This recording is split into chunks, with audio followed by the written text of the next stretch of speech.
our channel. Dear students, today I will explain you about the credit creation of the commercial banks and about the money multiplier.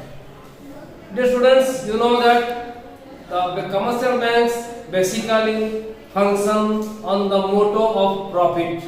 Their basic intention is to make profit out of the interest which they pay and the interest which they collect. But sometimes what happens, the commercial banks, by utilizing their reputation and the trust among the people, they can create unlimited credit in the country, which can cause inflation and other economic crisis and hazards inside the economy. So to control these kinds of economic crisis, the RBI also has the powers to control the credit creation capacity of the commercial banks. So now I will explain how the commercial banks can create credit out of nothing. Suppose, for example, one man deposited 1000 rupees in a commercial bank. You know that the basic function of a commercial bank, that every deposit creates a loan and every loan creates a deposit. So the moment the man deposits 1000 rupees in the bank, the very moment the bank will try to dispose that amount or to disburse that amount as an advancement of loan to someone else. But before that, the bank has to follow the guidelines of the RBI that to deposit or to preserve or reserve at least some percentage of as the CRR and SLR, which is known as LRR. Suppose the LRR or the legal reserve ratio given by the RBI is suppose 20%. So out of 1000 rupees deposit, the commercial bank has to preserve or reserve 200 rupees as the LRR. The rest 800 rupees it will create a credit to someone else. Suppose in bank A, rupees 800 has been, rupees 1000 has been deposited, out of which it will reserve 200 rupees and it will create a credit of 800 rupees. So now it created a credit of 800 rupees. So you know that credit just means whoever will take the credit, he will invest it in some particular field of investment work. Then ultimately that money will definitely go to some other bank or some other banks as deposits. So in whichever bank it went as the deposit. So that means now suppose take the bank B, to which 800 rupees went as the deposit. So now the bank B will deduct same 20% amount as the LRR from this 800 rupees, that is amounting to how much? 160 rupees. So deducting 160 rupees from 800 rupees as the 20%, then it will create a credit of how much?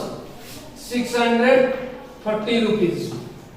Right. So again in the same process, this 600 rupees will be created as the credit and it will go to some people or some individual or some organizations as a loan, and ultimately that 600 rupees will also be again deposited in some other bank. Suppose it is bank C you take. So in the bank C, the 600 rupees is deposited, right, as the deposit. Again bank C will deduct 20% of the same as the LRR and it will create a credit of how much? 620. 20% of 600 is how much?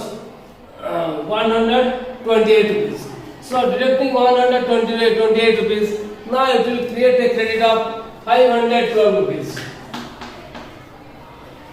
And in this way, it will go on till the amount becomes 0.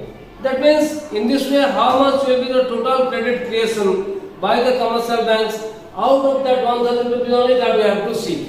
So now one more thing we will see, that in the process of LRR, how much money is deposited, that also we can see. In the process of LRR, it will be first of all 200 rupees, then once again how much? 160 rupees, then 128 rupees, and like this.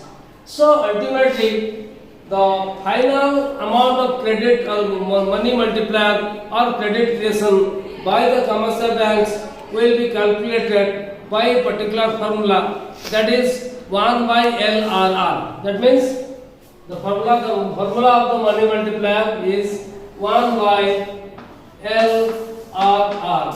LRR means legal reserve ratio. 1 by LRR of the initial credit creation.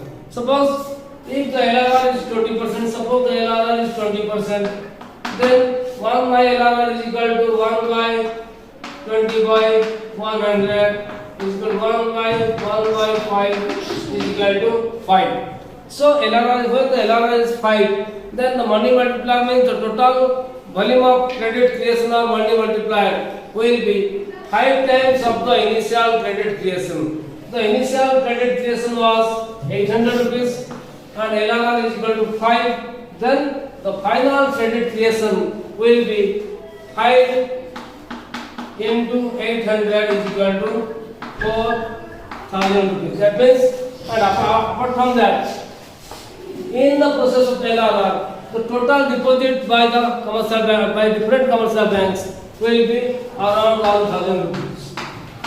That means now you can see the initial deposit of 1,000 rupees is still in the banks as the deposits, and the banks have created a credit of 4,000 rupees out of nothing, right? Because the initial money which was deposited in the bank, that money is still there in different banks in their custody, but they have created a credit of 4,000 rupees in the economy. So if in the same way, similar way, when the commercial banks create credit in the country, it leads to inflation, it leads to increasing prices. So the RBI always has a control over these kinds of credit creation by imposing quantitative credit control policy and the qualitative credit control policy.